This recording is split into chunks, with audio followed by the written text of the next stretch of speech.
વડોદરા જિલ્લા કલેક્ટર કચેરીએ મળેલી સંકલનની બેઠક જેમાં કરજણના પ્રશ્નો પણ ગાજ્યા। ધારાસભ્ય અક્ષય પટેલે પોતાના મત વિસ્તારના પ્રશ્નોની રજૂઆત આ સંકલન સમિતિની બેઠકમાં કરી। જિલ્લા કલેક્ટર કચેરી ખાતે સંકલન સમિતિની બેઠક મળી જેમાં કરજણપુરના ધારાસભ્ય અક્ષય પટેલ જેઓ ખાસ ઉપસ્થિત રહ્યા હતા અને પોતાના મત વિસ્તારના એટલે કે કરજણ તાલુકાના જે મહત્વના મુદ્દાઓ છે, જે સમસ્યાઓ છે તેને લઈને રજૂઆત કરી હતી, જેમાં મક્કમતાથી તેમણે રજૂ કર્યા પ્રશ્નો। મુખ્ય ગેસ પાઇપલાઇન, નર્મદાની કેનાલો અને રેલવે ફાટકના મુદ્દાઓ ગાજ્યા હતા। કરજણ નગરપાલિકામાં ઘરેલું ગેસ પાઇપલાઇનને લઈ ધારાસભ્યએ કહ્યું કે કરજણ નગરપાલિકા વિસ્તારમાં ઘરેલું ગેસ પાઇપલાઇનનું ખાતમુહૂર્ત સાંસદ મનસુખ વસાવા અને તેમના દ્વારા કરવામાં આવ્યું, પરંતુ કામગીરી હજુ શરૂ જ નથી થઈ। નર્મદાની કેનાલો અને ખેડૂતોના પ્રશ્નો કેટલીક જગ્યાએ કે જ્યાં વર્ષોથી કેનાલો બંધ હાલતમાં છે, આ કેનાલોને કારણે ખેડૂતોને કિલોમીટરો સુધી ફરીને જવું પડે છે। તેમણે માંગ કરી કે આ કેનાલોમાં પાઇપ નાખીને ખેડૂતોને સીધો રસ્તો મળે તેવી વ્યવસ્થા કરી આપવી જોઈએ, જેથી ભવિષ્યમાં જરૂર પડે તો પાઇપ કાઢીને કેનાલ ફરી શરૂ પણ કરી શકાય। સાંકડી રેલવે ફાટકો અને અકસ્માતનો ભય વિસ્તારમાં વધી રહ્યો છે, ખાસ કરીને રેલવે ફાટકો વહેમાર અને સાદલી ગામ પાસેની ફાટકો કે જેમને પહોળી કરવાની પણ રજૂઆત તેમણે કરી। નારેશ્વર પાલેજ વચ્ચેની ફાટક જે રીતે પહોળી કરવામાં આવી છે તે જ રીતે અલગ બીજી જે ફાટકો છે તેને પણ પહોળી કરવામાં આવે તે માટે તેમણે સભામાં રજૂઆત કરી છે।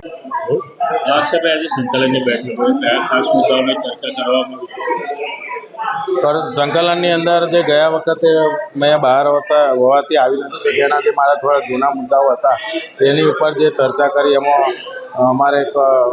પ્રશ્ન હતો કરજણ નગરપાલિકાની અંદર જે ઘરેલું ગેસ પાઇપલાઇન મુદ્દે જેનું ખાતમુહૂર્ત અગાઉ મેયરના સાંસદ સભ્ય શ્રી મનસુખભાઈ વસાવા સાહેબે સાથે કરેલું, એનું કામગીરી ચાલુ ન હોવાથી લોકોના મુખ્યનો જે ચર્ચાનો વિષય હતો એને, પરંતુ ગઈકાલે 2 દિવસ પહેલાં જ ગેસ કંપનીના માણસો કરજણમાં જઈ રહ્યા છે અને ચીફ ઓફિસરે મિટિંગમાં જવાબ આપ્યો કે વહેલી તકે એ કામગીરી શરૂ કરવા માટેની એમની તૈયારી બતાવી છે। એટલે આ એક જૂનો પ્રશ્ન હતો, કેટલી નર્મદા કેનાલો બંધ છે, એ વર્ષોથી ચાલતી નથી ને ખેડૂતોને એની જરૂર નથી, એવી જગ્યા ઉપર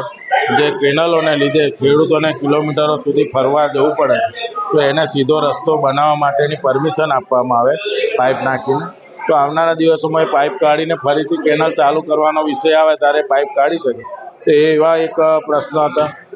રેલવે ફાટકોના જે પ્રશ્ન હતા, કેટલા વખતથી જે રેલવે ફાટકો જે સાંકડી છે એમાં નારેશ્વર પાલેજ વચ્ચેની રેલવે ફાટક જે એમને હતી પહોળી કરી છે, એવી રીતે વેમાર અને સાદલી ખાતે પણ રેલવે ફાટકો જે સાંકડી છે એના કારણે અવારનવાર જે એક્સિડન્ટ થાય છે જે રાત્રિ દરમિયાન, તો એ માટેની પણ એમને માન્ય કલેક્ટર શ્રી અધિકારીઓની જોઈન્ટ વિઝિટ કરી અને એની વહેલી તકે એનો નિકાલ કરવા માટેની સૂચના આપી છે।